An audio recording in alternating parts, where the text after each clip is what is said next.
সালামু আলাইকুম। একটা কথা আছে, পাপ বাপ কেউ ছাড়ে না। টাকার জন্য পৃথিবীর প্রত্যেকটা মানুষের ছোটে, কিন্তু কিছু টাকা, যেই টাকাগুলোর মধ্যে মানুষের রক্ত মিশ্রিত আছে। কিছু টাকা আছে যেগুলোর মধ্যে মানুষের আহা মিশ্রিত আছে। কিছু টাকা আছে যে টাকাগুলো উপার্জনের জন্য আপনি একজন ভালো মানুষকে অপরাধী বানিয়ে দিচ্ছেন, একজন মানুষের ব্যবসা প্রতিষ্ঠান আপনি শেষ করে দিচ্ছেন, একজন মানুষকে মিথ্যা মামলায় ক্রসফায়ার দিয়ে আপনি রাজনৈতিক উদ্দেশ্যকে বাস্তবায়ন করছেন। এই ধরনের আহামূলক যে মামলাগুলো আছে বা যে অর্থ আছে, এটা আপনার জন্য কাল হয়ে দাঁড়াবে। দর্শক, ইতিমধ্যে আপনারা সকলে জানেন যে একসময় বাংলাদেশে একজন মন্ত্রী এমপি, শুধুমাত্র প্রধানমন্ত্রীর পরে যদি কোনো ব্যক্তি ছিল, সে ছিল সাবেক পুলিশের IGP Benazir Ahmed. Billions of টাকা মালিক, বিদেশে ব্যবসা বাণিজ্য অনেক কিছুই তার ছিল। তো আওয়ামী লীগ সরকার পতনের একদম প্রথম একটা ধাপ কিন্তু হচ্ছে এই বেনজিরকে নিয়ে বেশ কিছু প্রতিবেদন কালের কণ্ঠ পত্রিকা যখন প্রকাশ করা শুরু করলো। এরপর আমরা শুনলাম সে দেশ ছেড়ে পালিয়েছে, বাট পরবর্তী সময় জানলাম দেশেই আছে। যাই হোক, সর্বশেষ তার অবস্থান ছিল দুবাইয়ে। আজকে দুবাইয়ে পুলিশের এই সাবেক আইজিপি বেনজির আহমেদকে গ্রেপ্তার করা হয়েছে। তো কিভাবে গ্রেপ্তার করা হলো, এটা কিভাবে সম্ভব হলো? আসলে সব সম্ভব যতক্ষণ আপনি চেয়ারে অথবা চেয়ারে থাকার মানুষটার আশেপাশে আছেন, ততক্ষণই কিন্তু কেয়ারে।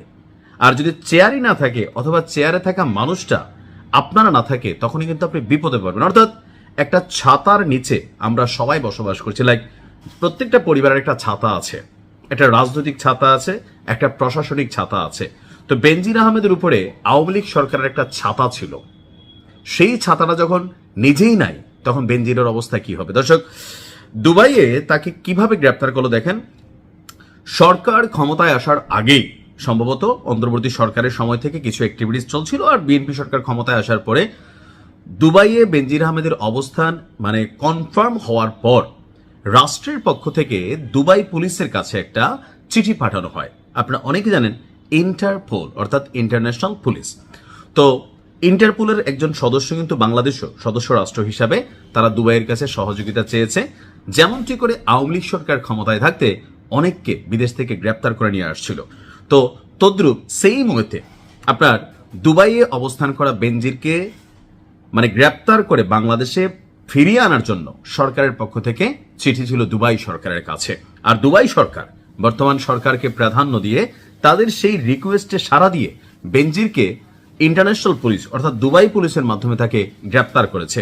ইন্টারপোল অনেকে বোঝেন না, মনে হয় যে আলাদা কোনো টিম থাকে, ওরকম না। ধরেন বাংলাদেশে কোনো অপরাধী চলে আসছে দুবাই থেকে, এখন দুবাই সরকার বাংলাদেশকে বললো, বাবা হাবিবি এটা আমাকে দিয়ে দাও। তো বাংলাদেশ পুলিশ যখন এই কাজটা করবে, দুবাই বলবে ইন্টারপোলের মাধ্যমে, অর্থাৎ বাংলাদেশ পুলিশ হচ্ছে ইন্টারপোল, এই ক্ষেত্রে আন্তর্জাতিক পুলিশিং সহযোগিতা করছে।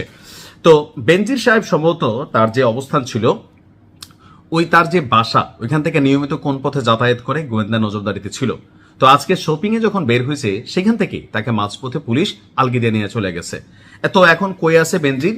বেনজির এই মুহূর্তে, আর অনেকে বলছেন এটা ভুয়া কিনা, না, আপনার আমরা যতদূর দেখছি যে স্বরাষ্ট্রমন্ত্রী থেকে শুরু করে আমাদের পুলিশের যে বিভিন্ন মন্ত্রণালয়, সেখান থেকে কিন্তু এটা কনফার্মেশন দেওয়া হয়েছে। আর দুবাই পুলিশ কর্তৃক আপনার গ্রেপ্তার করা হয়েছে। বর্তমান সরকার দায়িত্ব গ্রহণের পর দুর্নীতির মামলায় অভিযুক্ত পুলিশের সাবেক আইজিপি বেনজির আহমেদকে গ্রেপ্তারের জন্য ঢাকার পুলিশ হেডকোয়ার্টার্স ইন্টারপোলের ন্যাশনাল সেন্ট্রাল ব্যুরো অর্থাৎ সেইখানে আবেদন করেছিল। আর এটা ডক্টর ইউনূসের আমলেই কার্যকর হয়েছে। অর্থাৎ 2025 সালের 11 এপ্রিল এই আবেদনটা পাঠানো হয়েছিল তৎকালীন সরকারের পক্ষ থেকে, আর এটা মনিটরিং করেছিল বিএনপি সরকার। তো 2025 সালে ইন্টারপোল আপনার বেনজিরের বিরুদ্ধে রেড নোটিশ জারি করে। উক্ত রেড নোটিশের মাধ্যমে ইন্টারপোল সংযুক্ত আরব আমিরাতের স্বরাষ্ট্র মন্ত্রণালয়কে গ্রেপ্তারের জন্য অনুরোধ করে, এরপর তাকে সেখান থেকে গ্রেপ্তার করা হয়। তো এই মুহূর্তে সর্বশেষ স্টেটাস কি বলা হচ্ছে যে সংযুক্ত আরব আমিরাত তারা বলছে যে আগামী 30 দিনের মধ্যে কূটনৈতিক চ্যানেলের মাধ্যমে আনুষ্ঠানিক এক্সট্রাডিশন রিকোয়েস্ট অর্থাৎ প্রত্যর্পণের আবেদন সেটা প্রেরণ করতে হবে। বেনজির আহমেদের বিরুদ্ধে দুর্নীতি প্রতিরোধ আইন এবং বাংলাদেশ পাসপোর্ট আইনে মামলা বিচারাধীন রয়েছে। উক্ত বিষয়ে পুলিশ ইন্টারপোলের চ্যানেলের মাধ্যমে বিদেশি কর্তৃপক্ষের সঙ্গে যোগাযোগ এবং গ্রেফতার পরবর্তী ফলো আপ কার্যক্রম সম্পন্ন করছে।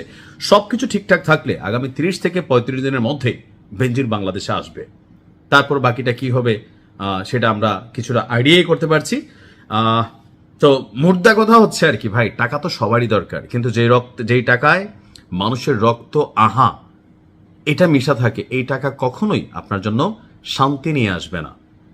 অন্যকে ধ্বংস কইরা, অন্যকে শেষ কইরা আপনি নিজে অ্যাশ করবেন বউ বাচ্চা নিয়ে, ভাই এটা আসলে কখনোই সম্ভব না। তো ভালো থাকুন, আজকের মতো এখানে বিদায় নিচ্ছি। আসসালামু আলাইকুম।